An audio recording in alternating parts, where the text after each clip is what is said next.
Assalamualaikum warahmatullahi. Alhamdulillah wassalatu wassalamu ala Rasulillah wa ba'd. Alhamdulillah, kita sambung semula siri menghayati doa ini. Walaupun saya berada di luar daripada Perlis, berada di Kuala Lumpur, kebetulan berada di Hotel Royal Chulan di KL ni, tapi saya ambil ruang ni jugalah untuk supaya kita dapat meneruskan kuliah kita, siri-siri kuliah ni bagi menyempurnakan siri yang insyaAllah saya rasa agak banyak ni.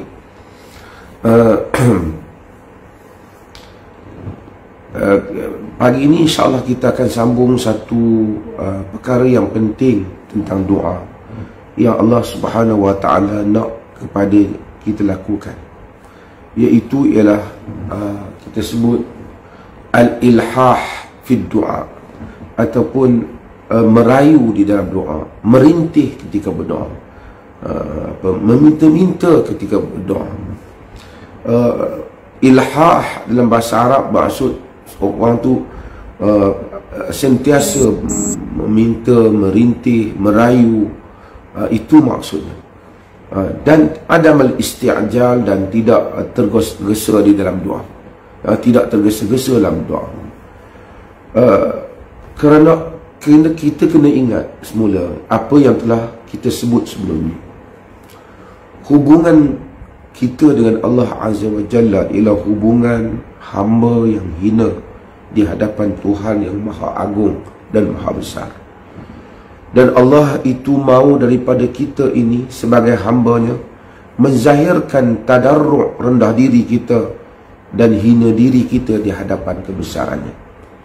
Setiap hamba yang berjaya menjadikan dirinya terasa begitu hina dia, begitu rendah dia di hadapan keagungan Tuhan dia, dan itu pun hakikat kita semua. Siapalah kita ini dibandingkan kebesaran Allah Jalla wa'ala. Kalau kita pahami tentang wujudan alam ini sendiri, luasnya alam ini, luasnya cakrawala ini, jika kita lihat bumi daripada atas, bagaikan debuan yang mungkin kita tak nampak pun, begitulah halus dibandingkan segala galaksi yang lain, dan entah berapa juta bilion lagi galaksi. Bukan setakat Milky Way saja yang ada. Bayangkan lebih halus kita daripada debu bumi kita ini. Kita itu lebih halus lagi. Kalau nampak macam zahirnya macam tak signifikan kita ni, tapi Allah Subhanahu Wa Taala mendengar, sentiasa mendengar doa kita. Sebab tu apabila kita berdoa ataupun kita membaca Al-Fatihah, kita menyebut Alhamdulillahirabbil alamin. Segala puji bagi Allah Rabbul alamin, Rabb bagi sekalian alam, is the worlds. Bukan sekadar alam kita saja, tapi begitu luasnya ciptaan Allah. Pun demikian Allah itu telah mendengar. Kita menyebut Ya Rabb, dia mendengar doa kita. Kita memanggilnya, dia mendengar, dia menyahut. Kalau kita nak ambil bahasa manusia lah, Allah Maha Suci, maksudnya tetap mengambil berat, bahkan sepenuhnya mengendalikan kita ini dengan penuh rahmat dia setiap kali kita memohon kepadanya. Apabila kita memahami hakikat itu, kita akan tahu betapa hinanya kita di hadapan kebesaran Allah yang telah menciptakan kita dengan segala yang ada, dengan kedaifan kita sebagai hamba, mendengar doa kita. Maka dengan itu kita bukan memaksa-maksa Tuhan untuk memberikan apa yang kita nak. Kita merayu dan meminta kepadanya, kita merintih dan meminta kepadanya. Maka Allah Subhanahu Wa Taala suka kepada hamba yang di dalam doanya itu Allah minta ud'u rabbakum tadarru'a, macam kita baca sebelum ni. Doa pada Tuhan kamu dalam keadaan merendah diri. Dan salah satu antara cara kita atau zahir bukti kita merendah diri itu, kita ilhah, iaitu kita merayu-rayu pada Allah. Kalau kita cakap dalam bahasa pasar ni, bagilah, tolonglah bagi, please bagilah. Maksudnya begging, kita minta, kita merintih pada Allah SWT. Itu semua menzahirkan tanda rendah diri kita di hadapan kebesaran kerajaan Allah Jalla wa'ala. Maka Nabi SAW ajar kita supaya ilhah di dalam doa, agar doa kita mustajab. Ilhah kita di dalam kisah masa kita berdoa. Dalam Al-Baghawi, dalam sunnah oleh Al-Imam Al-Baghawi, ada riwayat daripada Abu Darda. Dia menyebutkan, man yukthiru qar'al bab yushiku an yuftah lahu, wa man yukthiru du'a yushiku an yustajaba lah.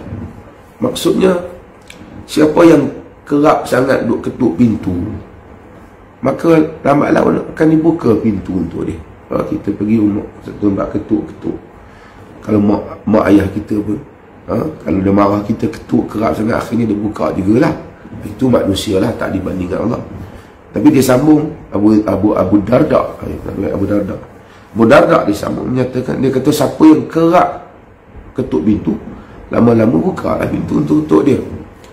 Sesiapa yang acap kali kerap berdoa kepada Allah SWT, tentulah lama-lama doanya akan mustajab. Allah akan memberikan doanya. Itu namanya ilhah, minta lagi. Dan dalam hadis yang diriwayatkan oleh Imam Muslim, di mana Abdullah bin Mas'ud meriwayatkan tentang Nabi SAW, dia katakan Nabi SAW, idza da'a thalathan wa idza sa'ala salasan. Bukan semualah, tapi dia kata Nabi ni, kata Abdullah bin Mas'ud, apabila doa 3 kali, maksudnya dia ulang 3 kali.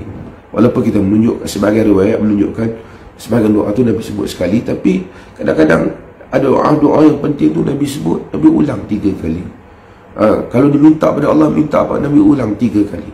Kita kadang-kadang kita jemu, kita dah minta, kita malas nak ulang. Kita anggap kadang-kadang seolah-olah lah macam Allah itu adalah mungkin orang lain juga, aku dah minta dah sekali, malas dia tak bagi. Itu kita dengan manusia, kerana kita tak nak kita itu rendah diri kita, ataupun kita dihina di hadapan manusia. Namun dengan Allah Azza wa Jalla, kita hubungan dengan Allah ialah hubungan kerendahan diri, kehinaan diri kita di hadapan Allah Jalla wa'ala. Sebab itu apabila kita berdoa kepada Allah Ta'ala, kita berdoa agar kita makin rendah diri kita dengan Allah. Kan, kalau kau orang, memanglah kita tahu berapa kali aku nak merayu kat dia, itu manusia. Tapi dengan Allah, biarlah sampai lagi banyak kita berbicara.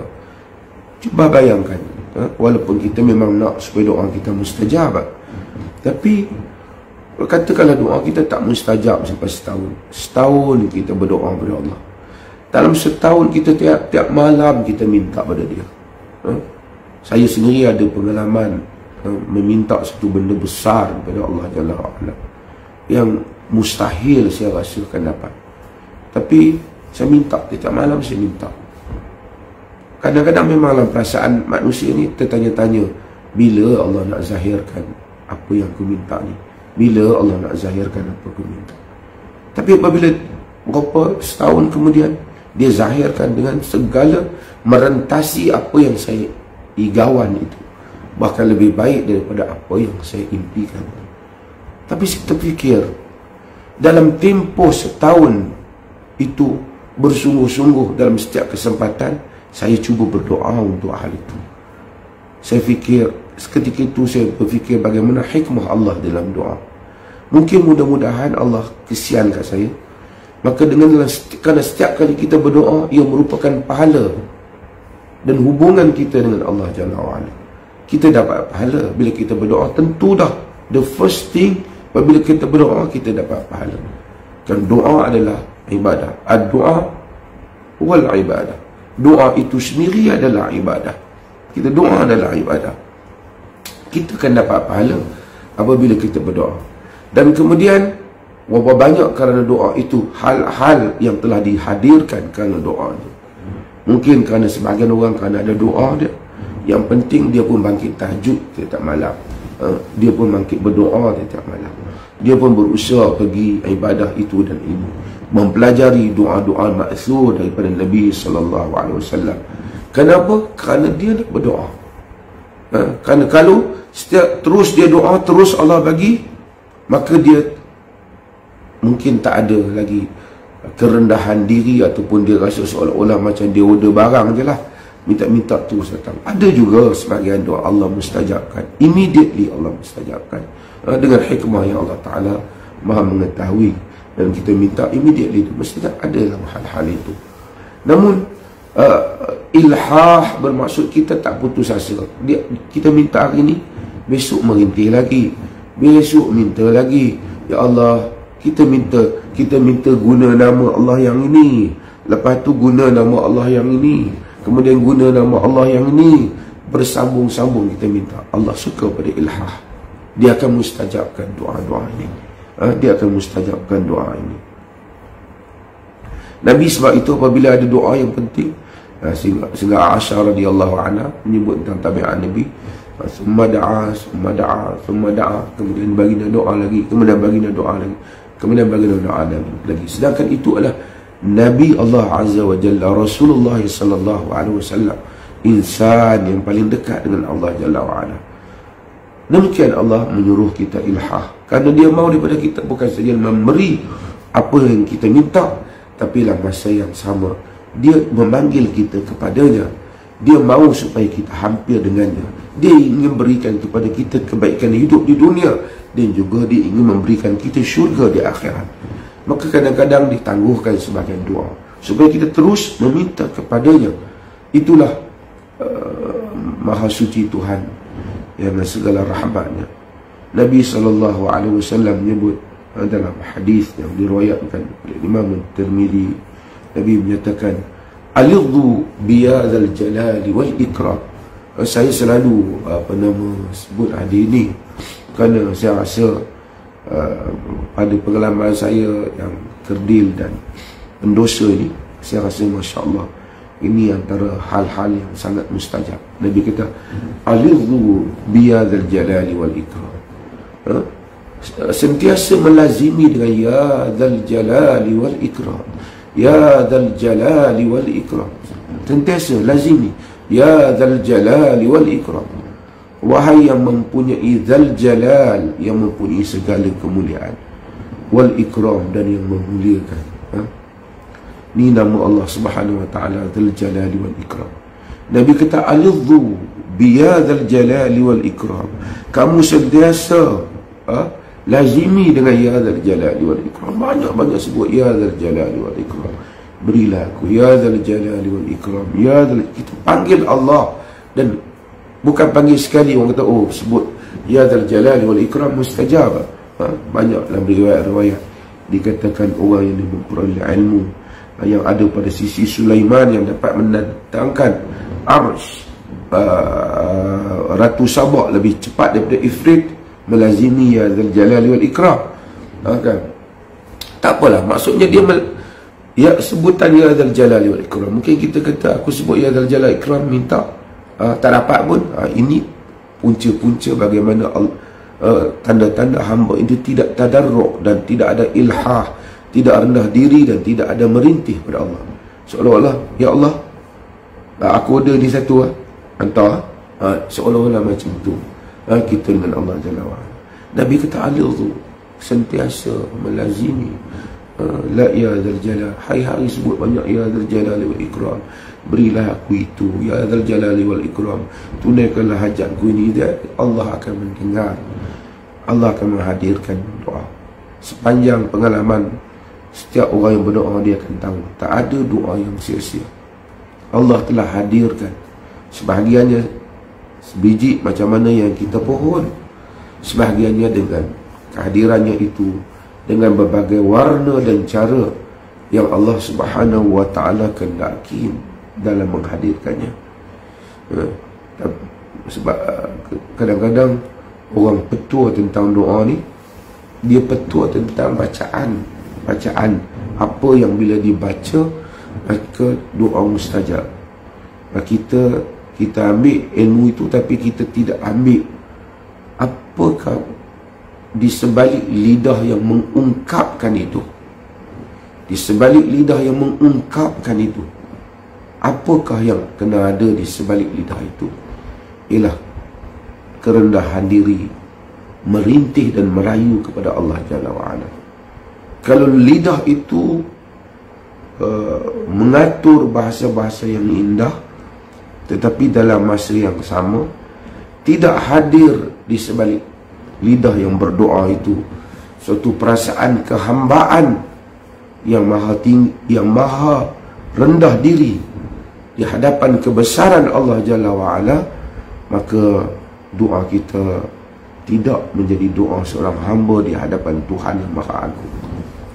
Ketika doa kita itu merintih, ketika doa kita itu merayu kepada Allah dengan sebaik-baik perayu dan perintih yang merendah diri kepada Allah, nescaya doa itu mustajab.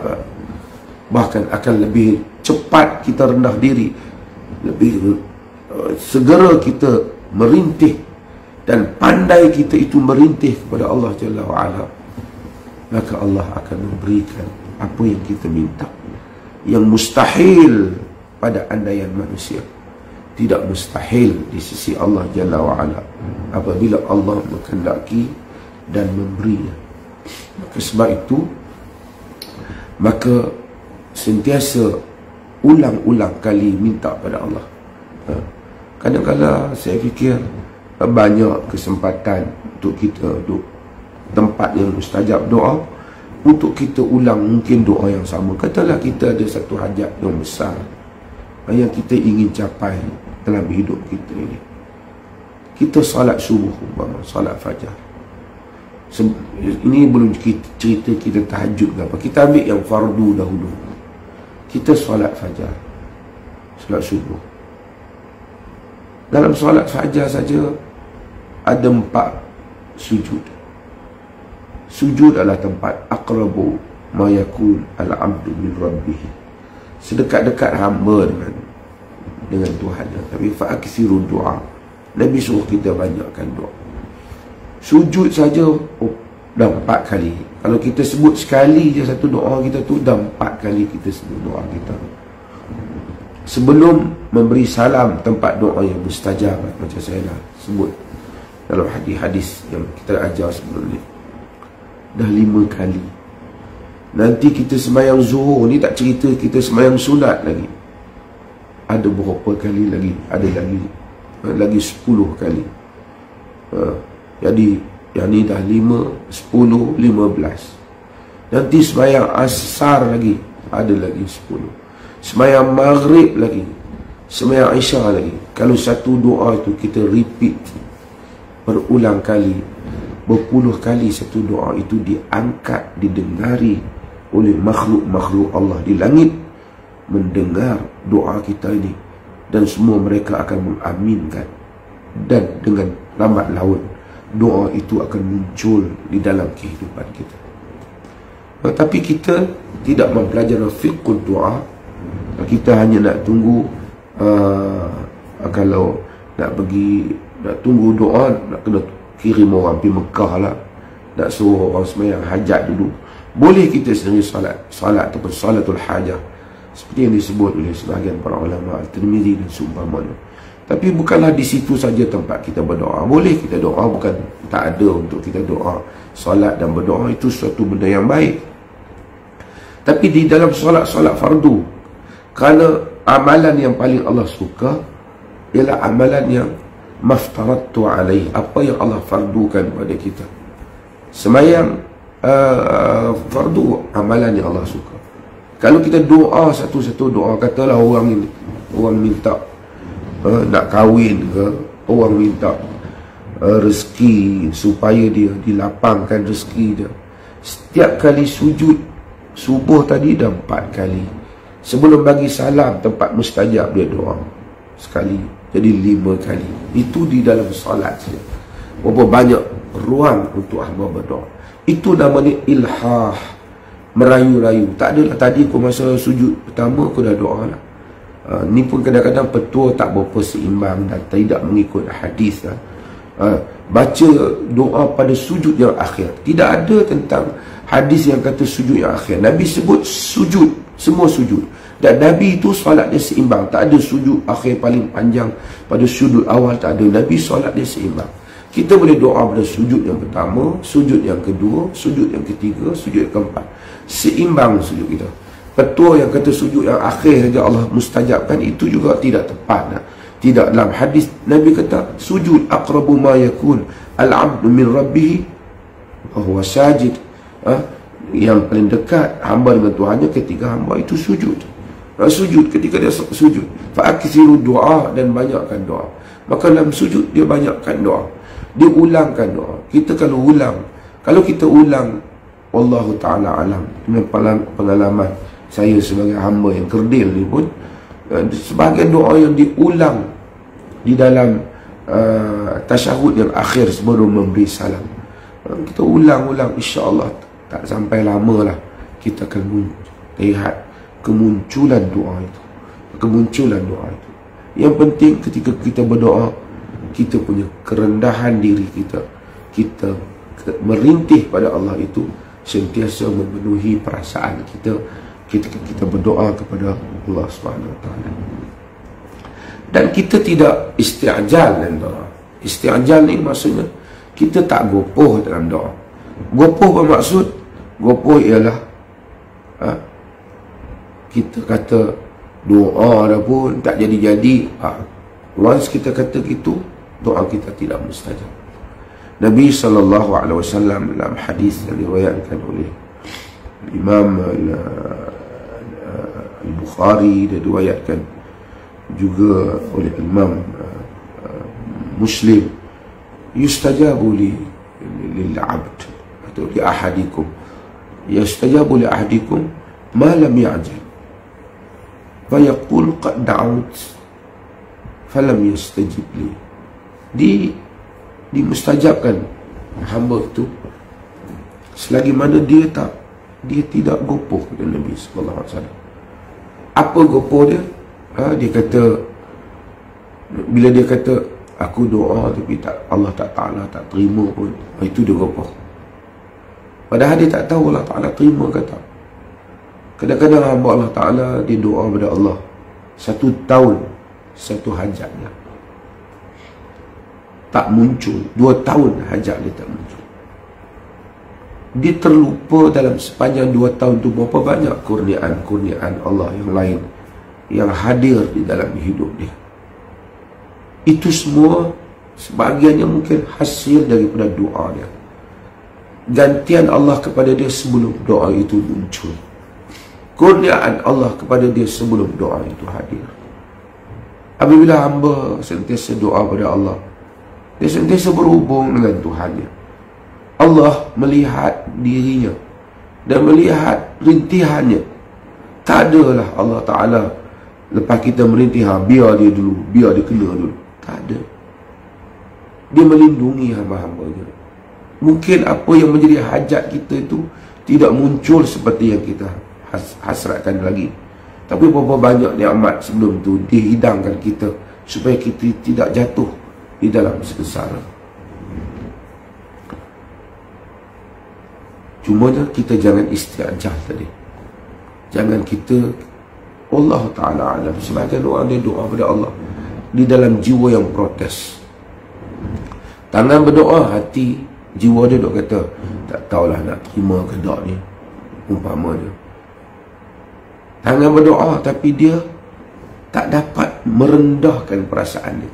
Dia berfikir tentang ujian-ujian Allah dalam hidupnya, yang dia rasa tak puas hati, kenapa Tuhan buat kat aku macam ni.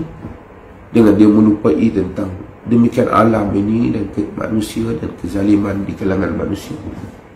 Dia melupai hal-hal itu. Lalu dia ketika dia berdoa pada Allah, dia tidak hadir nilaian itu, nilaian kerendahan diri hamba dan ilhah merintih pada Allah. Nabi SAW kata, lalu kadang-kadang dia doa. Saya pernah jumpa orang terang-terang disebut, kata awak tak doa kepada Allah Ta'ala, dia kata doa dah Ustaz, taklah nak doa lah pun, tak ada jadi-jadi duk macam tu. Astagfirullahaladzim. Macam kita ingat kita panggil apa, panggil tukang main buat rumah, tak main lah. Tak nak panggil nak cari tukang lain pula. Bukan macam tu. Kita tidak ada Tuhan melainkan Allah. Setiap huruf denyutan doa kita itu tersimpan di sisi Allah Jalla wa'ala. Ia tidak sia-sia. Sebagian para ulama membahaskan kenapa apabila hamba itu isti'jal maka doa dia tidak mustajab. Mereka menyatakan antaranya ialah sebab mungkin apabila dia isti'jal, yakni dia gopoh, dia doa sekejap saja. Dia doa sekejap, lepas tu dia tak ulang dah doa dia. Allah akan uji dia. Allah nak dia dapat pahala. Dia doa dapat pahala, dia doa dapat pahala. Dia tak nak pahala tu. Dia nak hak yang mana dia nak. Dan dia lupa kadang masa dia doa tu Allah tu bagi benda-benda lain pada dia. Dia kurniakan benda lain, dia dapat hidup, dia dapat apa kan. Kadang-kadang dia doa nak dapat kerja besar, tak dapat lagi. Tapi sepanjang sebelum dapat kerja tu, dia makan, keluarga dia, kebahagiaan dia, kegembiraan dia, senyuman dia, anak-anak dia, itu semua dia tak ingat. Padahal itu yang menjadi hasrat dia sebenarnya dengan jawatan tu. Dia tak ingat yang tu. Yang tu dia duduk ingat jawatan tu je, dia duduk ingat. Hamba ni kerdil dan singkat penilaian dia. Allah bagi kurnia sebelum Allah bagi yang itu pada dia. Itu satu hal. Kemudian dia stop doa dia. Dia stop doa dia. Kerana dia isti'jal. Yang kedua mungkin sebab dia ialah kata mereka kerana orang yang isti'jal ini dia seolah-olah mentomah Tuhan. Seolah-olah Allah ni bakhil. Minta pun bukan nak bagi, padahal dia boleh bagi pun. Ada orang tanya begitu pada saya. Dia kata, saya, kenapa Tuhan tak bagi? Bukan rugi pun bagi kat saya. Dia tak tahu hikmah Allah Ta'ala dalam pencintaan. Sebab itu antara perkara besar yang dibawa oleh agama dalam hidup kita ini, agama ini membuka ufuk pemikiran kita. Kehidupan ini pertama bukan dunia saja, di akhirat. Kehidupan yang jauh lebih penting dari dunia ini. Kemudian dalam dunia ini bukan saja kita yang ada orang lain juga. Allah jadikan sudan dalam alam ini. Sudah ada peraturan-peraturan alam. Mati, manusia mesti mati. Ada orang jahat, ada orang baik dalam dunia ini.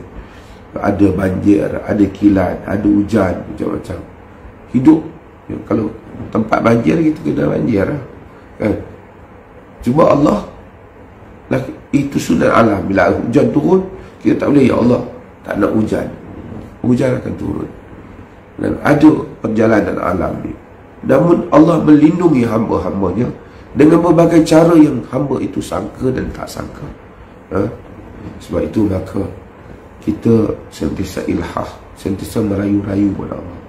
Minta dan minta dan minta. Minta dan minta dan minta.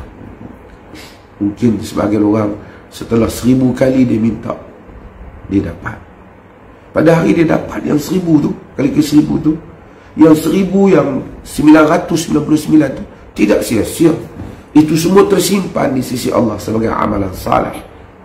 Yang pada hari akhirat kelak, mungkin dia hari akhirat kita dah tak perlu dah kali yang 1000 tu. Masa dunia dah berakhir, kita inginkan yang 999 tu, kerana itu adalah pahala yang dibawa kepada kita di akhirat kelak. Ini adalah merupakan kurniaan Allah. Bahkan ke 1000 tu pun sendiri dapat pahala. Di samping doa mustajab, pahala juga dapat. Ini adalah kurniaan Allah Azza wa Jalla pada kita semua, hamba dia, dan dia merupakan Tuhan yang Maha Pengasih. Mudah-mudahan Allah Ta'ala rahmati kita. Saya harap suara saya jelas, walaupun masih ada ni lagi didengari dan dipahami. Sekian, wassalamualaikum warahmatullahi wabarakatuh.